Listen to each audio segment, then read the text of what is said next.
Hello, নতুন একটি mini ব্লগে তোমাদের সবাইকে স্বাগত।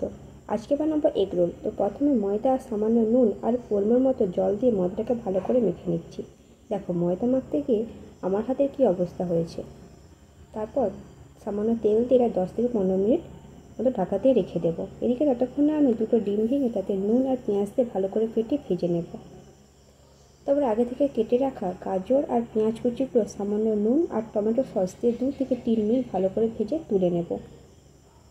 আমি যেহেতু রুটি বেলতে পারি না, রুটি বেলে আমার ইন্ডিয়া ম্যাপ হয়ে যায়, তাই মাকে বললাম রুটিটা ভালো করে বেলে দিতে। মা এদিকে রুটি বেলে দিচ্ছে আর আমি এক করে ভেজে নিচ্ছি। তারপর রুটির উপরে ডিম আর আগে থেকে ভেজে রাখা গাজর আর পেঁয়াজগুলো তার উপর দিয়ে টমেটো সস দিয়ে তৈরি করে নিলাম আমাদের হোমমেড এগ রোল।